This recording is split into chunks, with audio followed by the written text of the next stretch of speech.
photojournalist, of course, Greg Lasser, here with no other than the great Nat Wood. Discuss your television set. You are fortunate enough to have tuned in to 30 frames a second. You have spun that into the fact where the victim is now the perpetrator and the perpetrator is now the victim. And that just drives me crazy. Okay, good. I don't have a pen. I'm holding this in my hand because I did something with the clip and we're live. But you know we're live and you know that I'm a bit of a spaz. So they're gonna, Corey's gonna find me a clip and then I'll clip it to here and you won't know that I've messed up again. Today I have like an extra special treat. There's a book out. It's called, I'll hold the book up. This is the book. It is, the name of the book is The Black Panthers, and it's Portraits from an Unfinished Revolution. I've seen the book online. Obviously, they have a solid paperback. Do they have a hardback of this too? No, just paperback. Oh, so there's a paperback and an online version. We have photojournalist Bryan Shih with us. That's Bryan Shih, spelled S-H-I-H, for those of you who want to look this up online. You can also just type in whatever search engine you use, Portraits of an Unfinished Revolution, Black Panthers, and it'll pop up. That's how I got it. We have Bryan Shih with us, who's the photojournalist. We have two Panthers from the Panther Coordinating Committee. And BJ, you can, that's your camera right there, sir. Okay. Sir, you know, yeah, so you can just, we got you. And that's your camera right there too. And that number 4 will be your camera. But you can just talk to me, you know. We have two Panthers. They do not like me to call them former Panthers. They're part of the Panther Commemoration Committee of New York. I remember the New York part. That's BJ, who's had his portrait taken by Brian, and Claudia Chesson-Williams. Thank you. You know, I had to get, and there's a hyphen in there. With that, I'm going to turn the questions right to Brian first. We have some photos that he shot online, and the staff will fix those. Why did you do this, man? They're gorgeous. They're gorgeous pictures. They're going to see the pictures. It's a glorious story. But what prompted you to specifically seek out this story and do it in this way?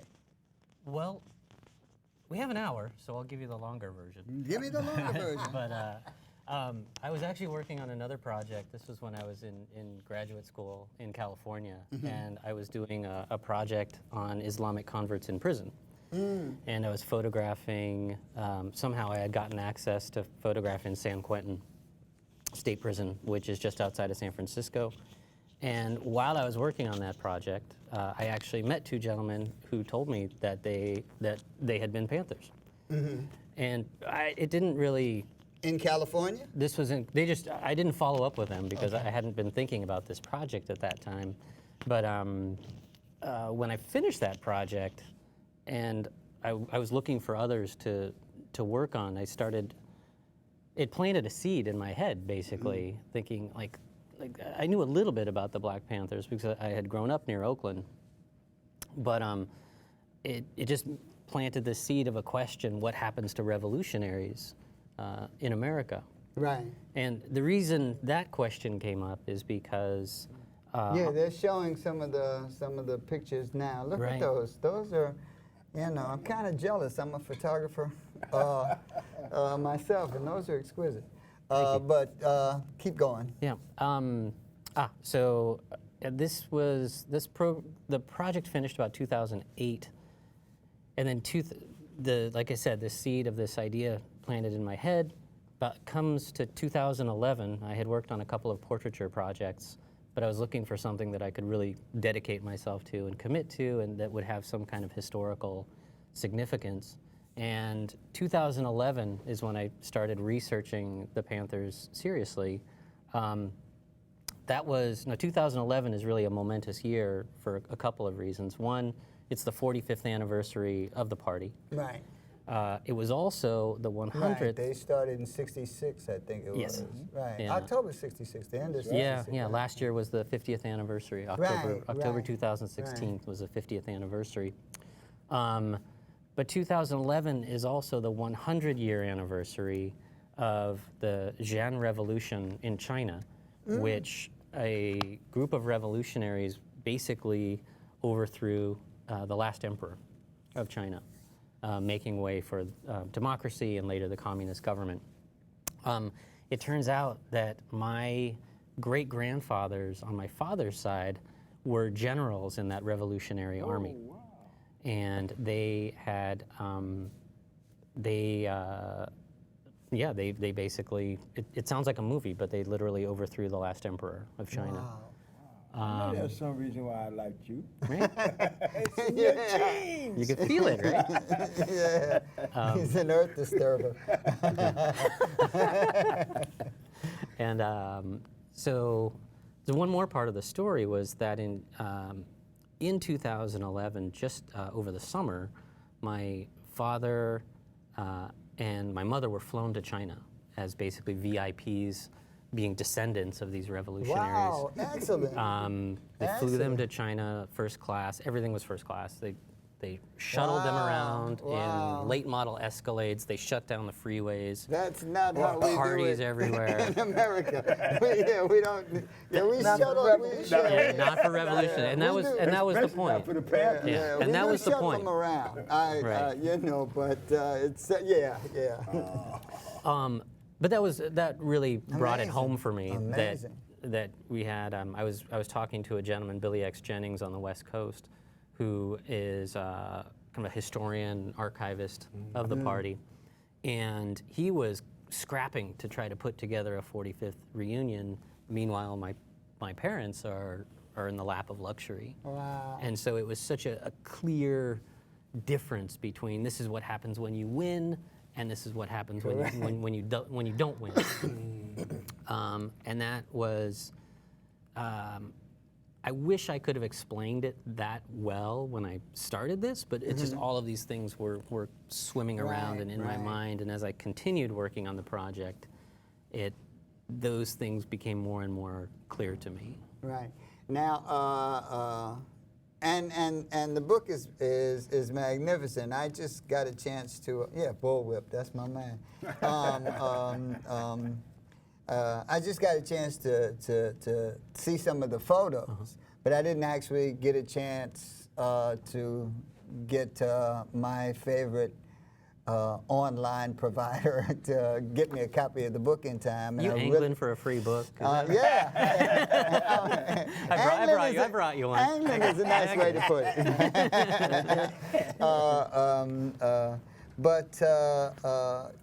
From California, you didn't just photograph California Panthers, and a lot of people don't realize just how broad-based the Panther Party became. They even had overseas chapters. Sure. And your photos are not California-based, which means you had to get on an airplane and ride and find different people. That's right. Give us some insight into that thought process and how that worked out. Sure. Yeah, we did start in the Bay Area because that's where I was living at the time. And after we finished the first shoot, my wife and I had already had plans to move to New York to continue the project. And again, I was still a neophyte when it came to Panther history. I didn't know about things like the split,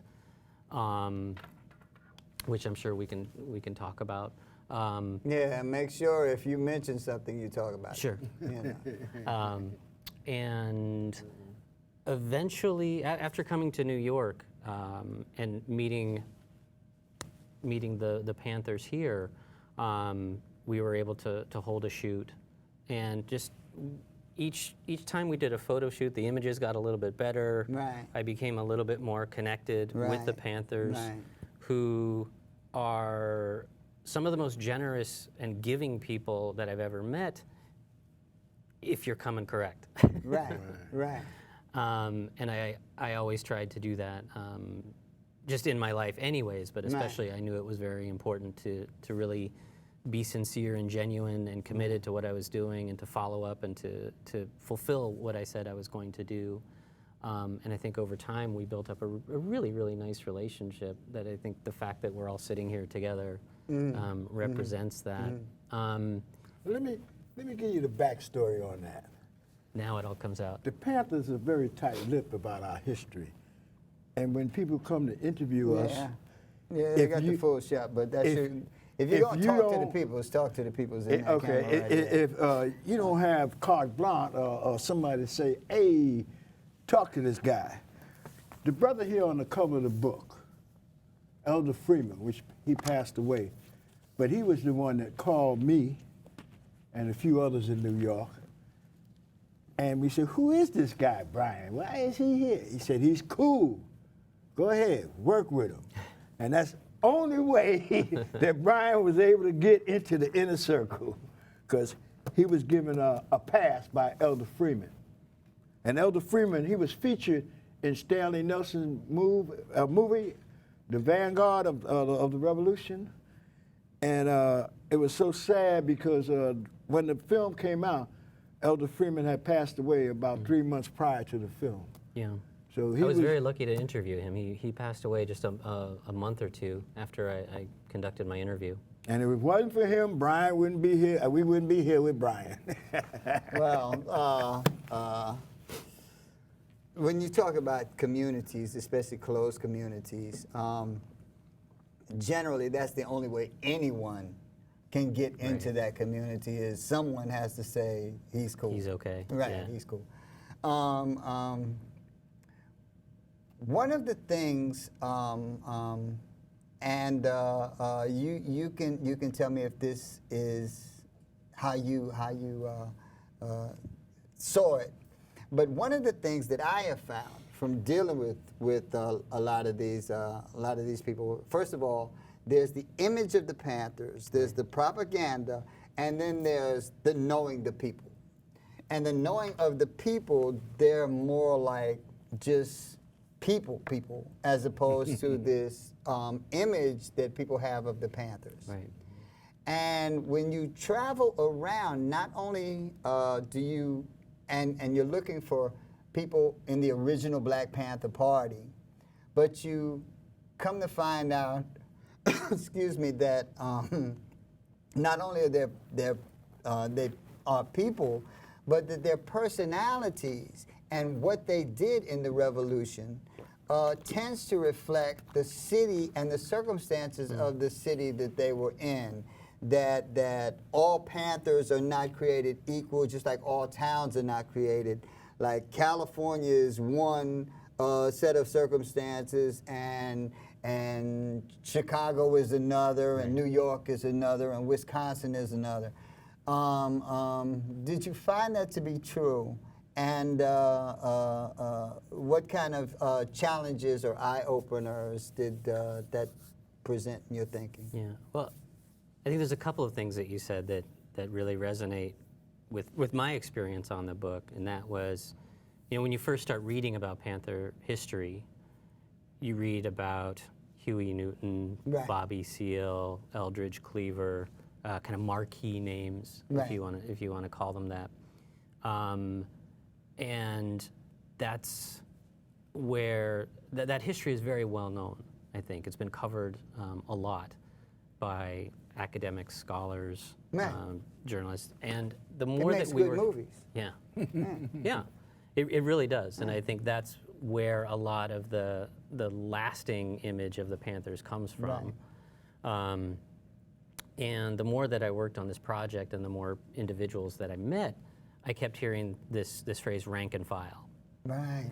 and and I didn't, when I first started again, I didn't really think of different hierarchies within the party, but obviously there's leadership, and then there was the people that were carrying out really the important programs that the party carried out. Of course, we're talking about the free breakfast for children program. We had a busing to prisons program.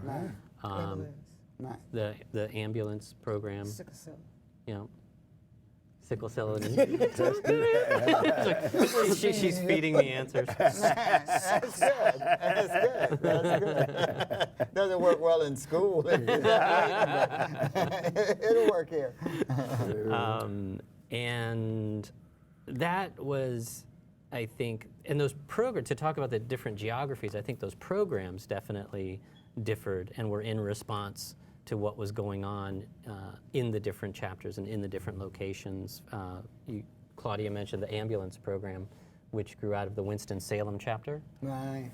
And that grew out of a very, very specific need in that community, because the ambulance, the town or the city ambulance, the official ambulance, basically stopped serving the African American community.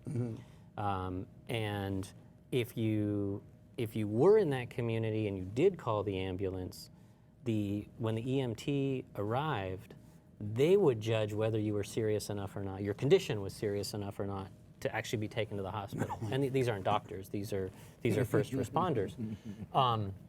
And if they did take you, you had to pay in advance. It's coming to that. Yeah. Wow. It's coming to that again.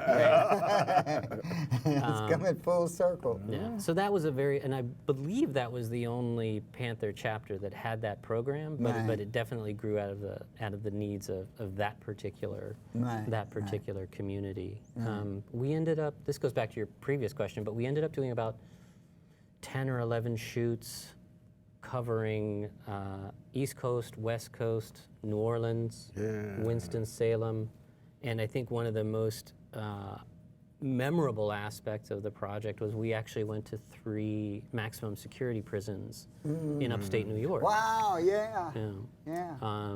And we were able to arrange it with the Department of Correction, not Department of Corrections, whatever, the prison authority of the state of New York. And then we went and photographed, I just want to mention their names, Herman Bell, Abdullah Majid, and Jalil Muntakim. Excellent, excellent, excellent, excellent. Excellent, excellent. Because these guys, and I have to get to Claudia because, as you know, the staff back there, the control room, is all women. And it's Women's History That's right. Month. And it's Women's History Month. But I don't care what month it is. If I go through this show and don't get to this woman here, I will not have a show come next week. I guarantee you. When you were feeding Bryan answers, you mentioned, and he alluded to the fact that of the use and value of the rank and file, which is oftentimes overlooked. It's almost always overlooked. And the rank and file, the people around an event, especially a revolutionary event, are the ones who actually make the revolution happen. I like to say John Brown could have hollered abolition till he was blue in the face. He could have stood on the mountain buck naked and hollered abolitionists, abolitionists. They'd have just thrown tomatoes at him, told him shut up, they were trying to sleep. Without that powerful black army behind him confronting slavery in Kansas, there would be no John Brown. Now you talked about the programs, and one of the things I know about the programs is that they did more to brand the Black Panther Party as enemies of the state than anything else. If memory serves me, the Black Panther Party started as sort of like what we do here. Take out video cameras and document interactions between police and, you know. But it wasn't until, I think, January '69 that the breakfast program started. And by July, in July of '69, J. Edgar Hoover branded the Black Panther Party as the most dangerous threat in America. Tell us about the rank and file's interaction in the community, and now the process of these things, breakfast programs and ambulance services and all sorts of things, going into to branding you as public enemy number one, and in part and parcel help to create the confrontational atmosphere that the Panther Party saw themselves in with the United States government. Okay, first of all, what I'd like to say is all power to the people, because that's where the power lays. Right. As far as, okay, in the United States, any place or any city where there was a hood, there was a branch of the Black Panther Party. When we talk about the rank and file, where in the book, I think I made a statement to the worker bees, which is what we actually were, because we were out there, we were the liaison between the people and Central Committee. So we were out there first. We were in the street, hitting the road with no matter what community it was, there were something that needed to be changed. In New York, it was a lot of rent strikes and people having to live with rats and things of that nature. Then another big thing was the sickle cell anemia program, where we actually had doctors and interns that donated their time to do that, because sickle cell anemia was deemed a black disease. Nobody cared if we were dying from it. The breakfast program, and God knows the breakfast, well, I think the government was a little bit jealous because they couldn't get no money out of it. You know, if they can't get no money out of something, it's null and void to them. Of course, all the things that we instituted, they ended up trying to take credit for it anyway. Yeah. But when I get back to the rank and file and talk about the relationship that we had with the community at large, after Fred Hampton was murdered, 4 days later, the police came down on the LA office. That was the first time ever SWAT was born to kill the Panthers. If it wasn't for the people in that community that came out, it would have been another Chicago all over again, because they would have killed each and every one of those Panthers, either in the office or on their way to be locked up. But the people came out in the street, and there's a film that documents that, 41st and Central, that shows that kind of thing.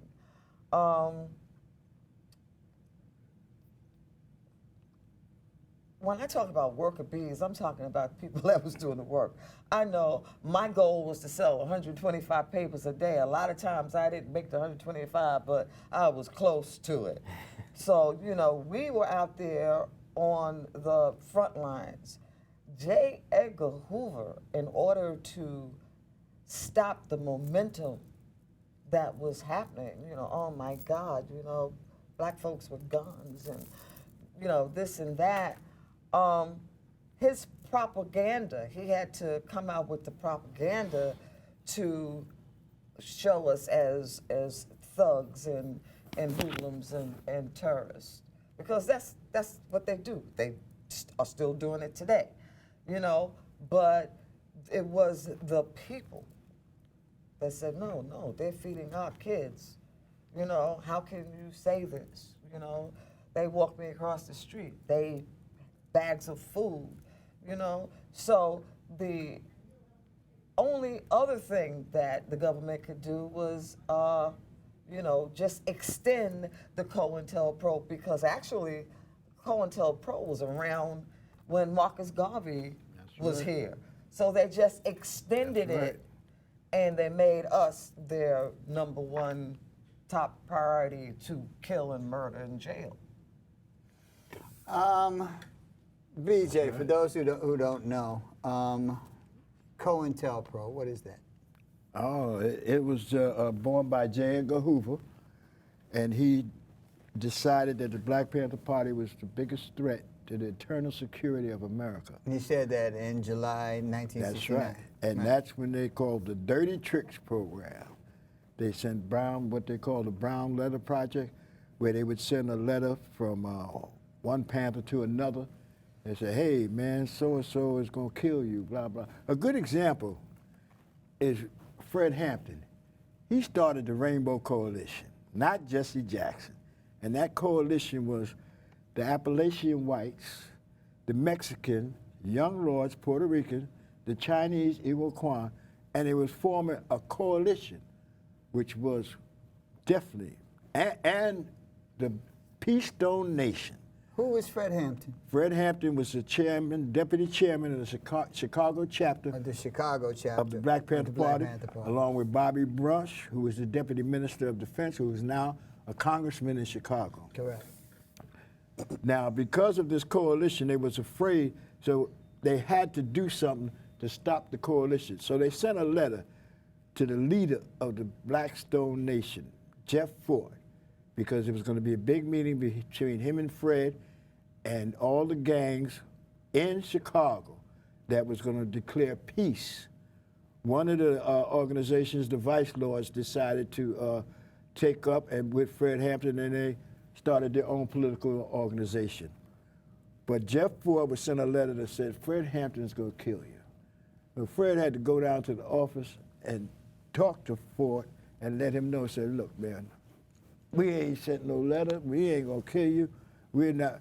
But because of that contradiction, that coalition fell apart. Jeff Ford said, well, that's all right, man, I don't want to deal with y'all, you know, too much mess going on. But they did all kind of stuff, and they murdered Panthers. They branded some Panthers as informants, and they wasn't informants. They sent informants inside of the chapters and branches because the head of Fred Hampton's security was an informant. And the night of the raid, he gave the FBI the floor plans, and the floor plans to where Fred was sleeping. They, in turn, gave it to the Chicago Police Department, Death Squad. the Death Squad, and they pointed out Fred's bedroom and told him where he was. In the meantime, the informant put Seconal, that's a sleeping drug, into Fred's Kool-Aid. So, I mean, when they came in, Fred, he wouldn't have woke up anyway because he was on his way to OD off of this lethal dose of Seconal. But, and they shot up the place. They put everybody that was still alive into the kitchen. And Fred. Where was Fred? Who was Claudia? Where was Fred? He says murder, shot up the place, but that's almost like PG-13 to the actual deed itself. Where was Fred? Who was he with at that place, and what was the circumstances of his death? Okay, Fred was in one of the back bedrooms. Bedroom, okay. He was asleep on the bed. He was asleep on the bed in the bedroom. They killed him in his sleep. One of the sisters that he Was he has a alone? child with. No, she was actually in the bedroom with him at the time of the. It wasn't a shootout. It was a shoot-in, which actually came to pass when the people started to say, well, you know, of course they said it was a shootout and Panthers had guns and whatever, and they went in to do this, but they went in with the express notion to kill Fred Hampton. He There's was a doing scene too in The much. Godfather where they're coming to kill a guy and he's in the bed with a woman when they start Right. shooting him. Are you saying that this is pretty much the scenario that you're describing, that Fred was in the bed, there was a woman beside him, and Visually, that's where you can That's- go with that. When Exactly. the shooting started, She got and on top she was of him. pregnant, Oh she my God. actually Got on laid top of him. herself on top of him. And said, Chairman, get up, get up. They're vamping on us. And they were firing. They took her in the kitchen, and she heard the police say, he's almost dead. He's barely alive. And then she heard 3 shots. And one of the officers said, he's good and dead now. So definitely it was a hit, just like you say in the movie. And to prove that, 10 years later, all the survivors of the shootout was awarded money, Millions of millions dollars. of dollars, Millions of dollars. from the city and state of Illinois and Chicago for this deed. And this is what J. Edgar Hoover initiated this, because right after that, they attacked the office in New Orleans. Right after that, they arrested the leadership of the New York State chapter, the Panther 21. So yes, that was what COINTELPRO was all about. Seek and destroy. how old was Fred Hampton? 21. 21 years old. But there was also a very local component to this as well. You guys experienced this to some degree or another. Oh, there was always setups and frame-ups all the time. Well, you have to understand, it was to keep the arrival of a new Messiah, is Black Messiah. of a Black Messiah, which was what on J. Edgar Hoover's mind. You know, we gonna always kill all the leaders. They're gonna be the first to go. And to do that, you know, he targeted more than everybody else the most prolific speakers. And Fred always said, we're gonna fight racism with solidarity. That's right. Well, God forbid, you know, the poor whites and the Chinese and the Latinos and everybody get together, because then they'll know who their enemy really is. And it wasn't each other. It was the government and all the injustices that were placed, all the oppression that was placed on the hood. But I want to get back to the women. Okay? Good. That's right. It's March. Y'all hear that? It's March. Y'all back there, you hear that? It's Women's Month, so I want to put a shout out to all the sisters in struggle. And I wore this jacket today. I'm just going to turn around for All a right, minute I got it. yeah, hold just on to want that. to show the back of this. All right, hold up. They're going to zoom in on that. They're going to zoom in on that. Look at that. That's gorgeous. That's gorgeous. Nice, nice, nice. And this is for all We my got a picture too. See that? this is for all my sister soldiers that have passed on. I want to make it very, very clear that when all of this was happening and the chapters were being vamped on and the leadership of most of the offices were being framed and jailed, it was the sisters that had to come in and keep those offices going. It was the sisters that came in the leadership roles, and you know, we did everything that the brothers did. Sometimes we did it better because, you know, we could. Backwards and in heels. Charm. Yeah, backwards and in heels, like Ginger Rogers said. I did everything he did, just backwards and in heels.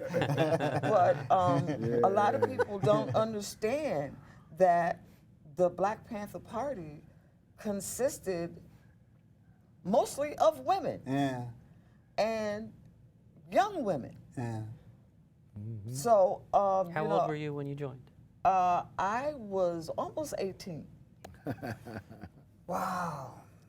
I was almost 18. There were some sisters that came in 15, 16 years old. Right.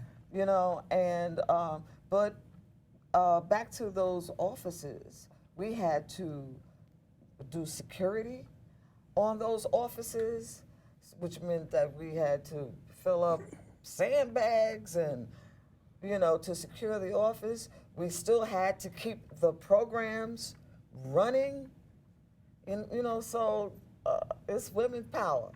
There you go. Yeah, and that's really not an anomaly. If you look at any institution, especially institution that controls the destiny of people. I mean, I like to say the progressive movement goes through the women's movement. That is where the numbers are. That is where the power is, and the issues that you bring to the progressive movement gain legs because of their proximity to women's issues and families, immigration, gay and transgender rights. Those are family issues. But if you look anywhere, the church is run by women. When you go to demonstrations, it's women like right there in the forefront. So generally, any kind of revolutionary movement, great or small, starts with the women and ends with the women. And I also want to say, you know, as far as the government is concerned, you know, they did not care about gender, because if you were a Panther and the death squads came, it being a woman didn't excuse you from Apparently. that. You know, there were sisters that were shot. There's sisters that were beaten and tortured. And God knows a whole bunch of sisters went to jail. So, you know, they didn't, it didn't matter to them about, you know, being a woman. You guys mentioned a few things that were issues in the 60s at the inception of the Black Panther Party. A lot of those issues are still in the mainstream today. The issue of health care, the issue of housing, certainly the issue of being killed, the danger of being killed by the police, irrespective of whether or not you have a weapon, and irrespective of whether or not you have a pending charge of any sort against you. We rolled clips where there were children, little girls that were killed by the police. The issue of criminal reform is still a huge issue. The issue of gangs in places like Chicago Big issue. is a big issue, so much so that the President of the United States is talking about gathering a whole bunch of his peeps and bum rushing the place with National Guard or whatever he's going to use, the Army. He says military. I never know what he's saying. He doesn't know. But seeing the amount of drama that so many people went through for so long, and to see that apparently it's a struggle that never ends, the struggle Ongoing. continues, What are your thoughts about what's happening in the country today as it relates to politics and the people moving from point A to point B in a government that is sometimes, oft-times adversarial and sometimes quite violent toward them? I want to think that you know, when the Panthers was disbanded and no other groups, community-based groups, rose up to take that void, that black people as a whole became complacent. They was like, okay, if it's not touching me or bothering me, I'm not going to deal with it. And that was a terrible thing because, you know, back in the 20s, when we were being lynched, you know, we had people that came out of places that were not readily known. We're talking about the Deacons for Defense that picked up arms and says, you know, this lynching has got to stop. Well, now, in today's, they're lynching us a different way. They're not hanging us from trees, but Well, you can't they walk. are. You can't walk down your street. Just not in those numbers that we know of. Yes, yes. Well, now that technology is what it is, you actually get to see people that are running away from the police and being shot and killed anyway. Anyway, right. So there's no threat to the police if you're running away, you know. But it's sad because the same things that we talked about in 1966 when the 10-point program was drawn up is the same things that are needed right now. That's right. That's right. So it's like, how far did we go? Did we if we gained 3 steps forward, we went back 6 steps. So it's you know, and you talk about this madman and what he's talking about doing. Let's not forget Philadelphia when they dropped a bomb on the Move 9. Yeah. So if he wants to go into Chicago, it is so easy. And then to charge the victims with murder. And charge the victims. And threw them away and threw away the key. Locked them up and threw away the key. Well, that's why we're fighting so hard right now for our political prisoners that are still behind the walls and have been so since the 70s. It's unreal the amount of time that these brothers have been locked up. But the government felt that, you know, we're going to lock them up, we're going to throw away the key. Nobody's going to ever hear from them or about them anymore, and we'll just let them die. And we've already had 7 of our political prisoners that have transitioned and are with their ancestors now. And we are not going to allow any more to die behind the wall. So, you know, we've really got to come out in numbers. We've really got to spread the word, because this guy that, y'all's president, because he's not mine, who knows what he has in his twisted mind, you know? So we got to get on board. If you're not going to stand for something, then you'll stand for anything. I was recently on a tour with Bobby Seale for Black History Month, and one of the things he said in his speech was, Trump is just like Nixon. And Nixon, back then, we were talking about fascism. And this is what it's all about. It's going back to that situation. Trump and Sessions is just like Nixon and Hoover.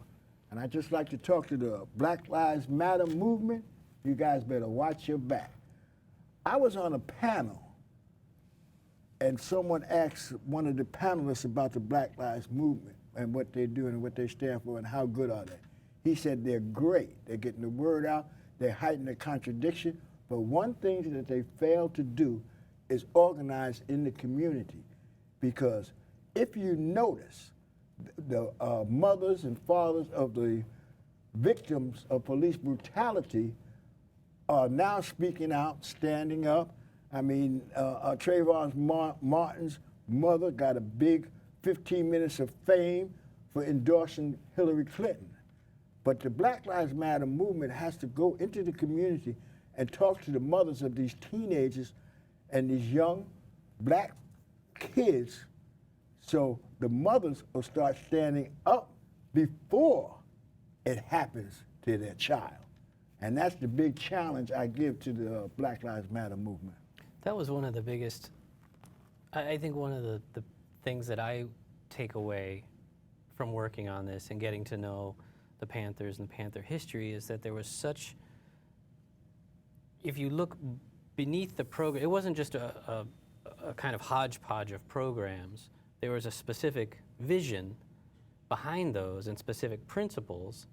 The 10-point platform and program that fed all of that, and I think it was an amazing organizing source, and it was like a constitution, right, for the Panthers that you could always go back to, and I think that was an amazing organizing tool, and something that's so necessary right now, because at the same time, I think if any group did rise up now and was able to unite poor whites and all other minorities, Right.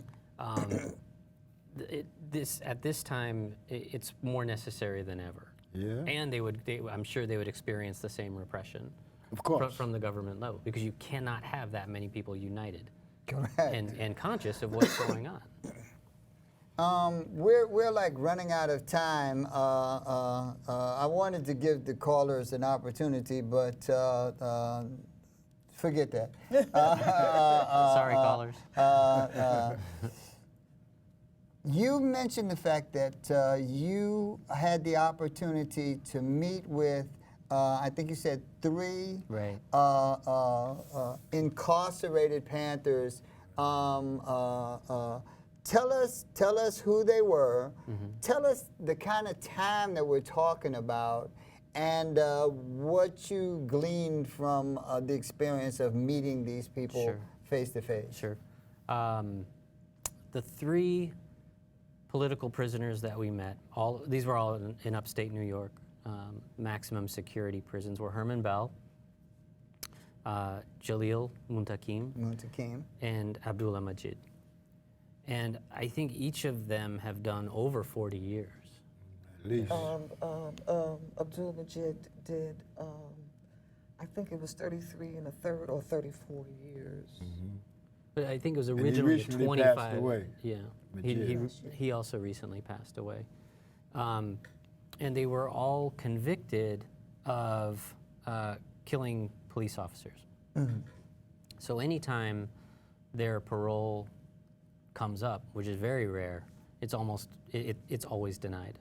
Right. And they're between a rock and a hard place, because so far they've maintained their innocence. And if they go before the parole board now and say, actually, I did it, I recognize my mistake, and I ask for mercy so I can be let go, they're basically calling themselves liars for the past 40 years. So they're really, they're stuck in this situation that has arisen because of the nature of their arrest. What is the nature of, are they all in population, or have they spent any time in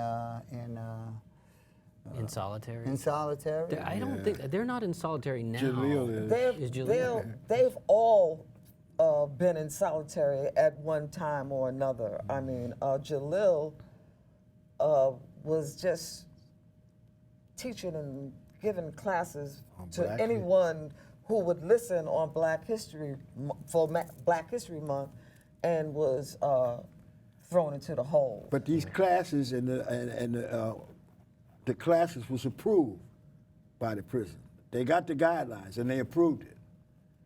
And when they started teaching it, they said, "Nah, man," and they put him in the hole. Wow. So, as far as solitary confinement, Albert Woodfox of the Angola 3 spent over 43 years in solitary confinement. Wow. He was recently released, but I was at a speaking engagement, and I said he was the longest held political prisoner in the United States, someone in solitary confinement. Someone in the audience jumped up and said, "BJ, no, that's not right. He's the longest held political prisoner in solitary confinement in the whole In the world." world. And this is how they do us Black Panthers. Wow. He had a suit Wow. against Louisiana State for this. 3 years before he was released, they came to him and said, "Look, we'll settle the suit, we'll give you $1 million, we'll let you out of jail if you disavow what they call in Louisiana Pantherism." Pantherism. If you disavow. Pantherism. Yeah, and that's him standing on his principles Right, of, right. of being a Panther. Right. And he said, "No, Right. I won't do that." Pantherism. Pantherism. That's deep. Yeah. Pantherism. And can you That's an imagine? ideology. That's not an organization. Yeah, That's, yeah. Right. And can you imagine hearing it in a Louisiana drawl? Give up that Pantherism and we'll let you go. Very good. now I'm You gonna might have heard that. I'm gonna ask each of you, and we only got a couple of minutes, so you need to be brief because we need to direct you back to this book here before we leave. One of the things that we have access to now that was not available when the Panthers were at their peak was these things with the cameras and the videos. Mm-hmm. And not only have we been able to document interactions with the police, but we have been able to see how these things came about, the circumstances, and whether or not people were truly threatening and truly armed. Right. And in a lot of cases, people were not threatening, unarmed, and there was no real specific charge against them. I mean, Eric Garner was accused of selling loose cigarettes, and I defy anybody to find a damn cigarette in that video, you know. And he got a death sentence for selling imaginary cigarettes. And this is going on and on and on. There's a lot of cases like this. This type of thing was not available when Herman Bell and Jalil was being convicted of whatever killing police officers. 3 trials now. It was 3 trials. What is your thoughts on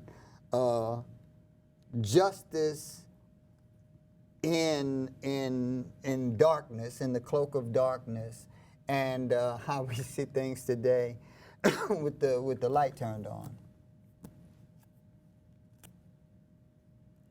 I'll give you one thing that happened back in the 60s. Bobby Seale was gagged and bound to the chair in his trial because, one, his lawyer was sick and he wanted a postponement so he could get his lawyer. They appointed him a lawyer, he fired this lawyer.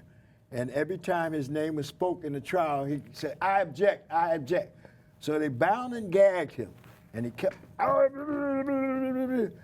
Dick Gregory heard about this, and you know what Dick Gregory said? If they can bound and gag Bobby Seale in the courtroom with the whole world watching, what happens to Black Americans when the world is not watching? Wow. And that was profound. Bryan Shih, I got like a little more than a minute left. Not only does this book have some exquisite photographs, it's got a lot of words in here. Yeah, go ahead. Tell us about this book, how we can get our hands on it, Sure. what's in the book. You got like a minute to do this. Sure. That was kind of cold-blooded, but. So the book it's portraits and interviews with each of the subjects, and in those interviews with Claudia and BJ included, they are able to tell their personal stories that really, I think, shine a new light on not only their experience as rank and file members, which has largely been ignored, I think, in the media, but when all of the stories, the 45 stories taken together, I equate them to kind of individual stars that make up a constellation, and it just gives you a new image, I think, of what the party was. And what it was trying to do, and who these people were as individuals then, and who they are now. And it was probably it's the best thing I've ever done in my life. Photojournalist Bryan Shih. That was profound, brother. Black Panther, Claudia Chesson-Williams, and Black Panther BJ. I'd like to thank you for Thank you. gracing my show and talking to my audience. We'll see you next week. Ignorance is power, but it just does not empower the ignorant. We'll see you next week. Peace. We out of here. All right. Thank you. Thank you. All right.